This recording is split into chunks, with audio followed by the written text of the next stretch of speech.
Hello friends, so welcome to my introductory video to the channel.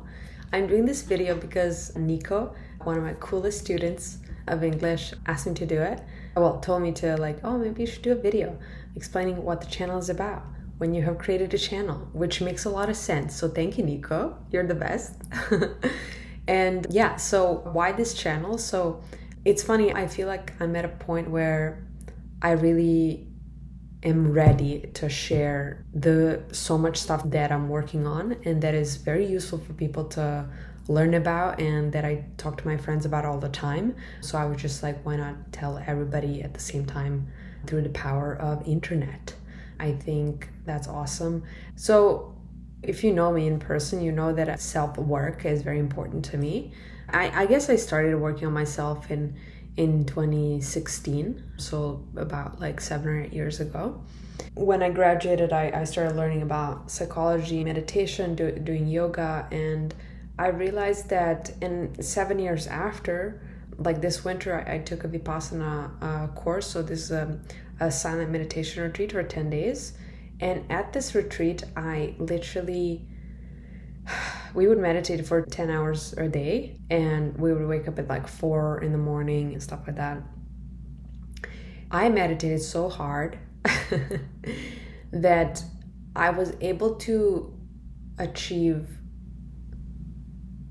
a level of becoming one with everything, with the universe and with the, what some people call God, which is amazing because, I had used LSD before and other substances to get there, but my goal in doing that was always to get there without any external influence. And now I did it, and it's freaking possible. And I want to tell everybody about the resources that I used on the way to get there. Some of the resources are definitely IFS, so internal family systems. This is a new branch of psychology, and it's pretty modern. It was made by Richard Schwartz in 2000s or 2010s. And it's essentially a method where you speak to different parts of yourself. You can ask them hey, how old are you? And what would you like to tell me? And you just sort of listen to them, make them feel heard and seen, because any parts that hurt us or bother us or any messages that our body is sending, especially the loud messages, is essentially just a part of us that has not been heard so far and that just wants to be heard. And then meditation of all kinds. There's so much free resources for this online. Yoga as well, Yoga with Adriene, my favorite. I've been doing Yoga with Adriene at home yoga since 2016. I feel like going to the studio and all that is cool. I maybe went to do studio yoga 4 or 5 times in my life, but I've been doing yoga for the last 7 years and I feel fine. I feel like at home yoga is the best because you can just be chill and relaxed and try out whatever you want because you're at home and no one is looking at you. But maybe that's just me and my socially anxious self. But yeah, so what else? Resources that I want to share with you are definitely books. There's a ton of books. Some of these are, for example, Louise Hay, You Can Heal Your Life. Yay!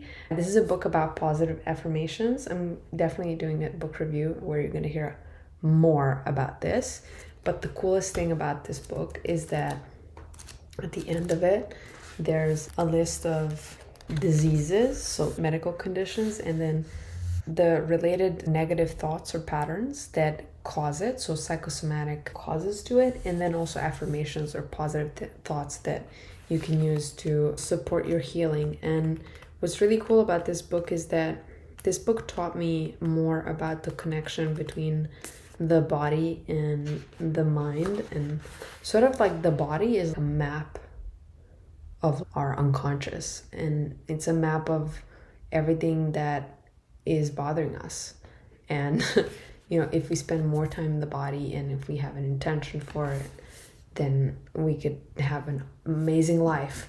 And then another book, this is just a sneak peek, but there's many other books. Another book that is a Bible for me is The Wild Edge of Sorrow, Francis Weller. It's rituals of renewal and the sacred work of grief.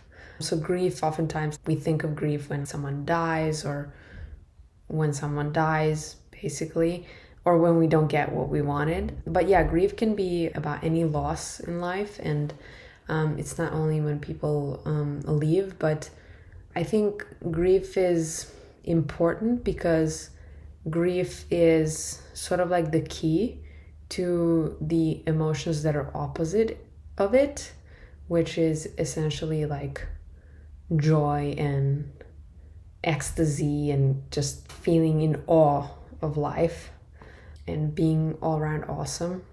So yeah, the less we grieve, the less we can access happiness and joy, basically. That's the gist of it. And yeah, this book is cool because it really is a treasure chest of wisdom of how our culture is sort of against grief, and how it teaches us that grief is very unsexy and that only joy and happiness and toxic positive are healthy and desirable. So yeah. So there you have it. 2 mini book reviews, sneak peeks into larger book reviews coming up. Yeah, I don't exactly know what's gonna happen with this channel, but stay tuned. If you have requests or questions for me, please ask them.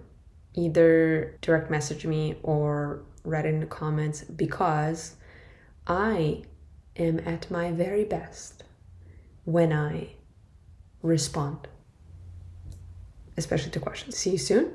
Subscribe for next videos. They're going to be crazy and awesome because they come from the source of awesome. Bye.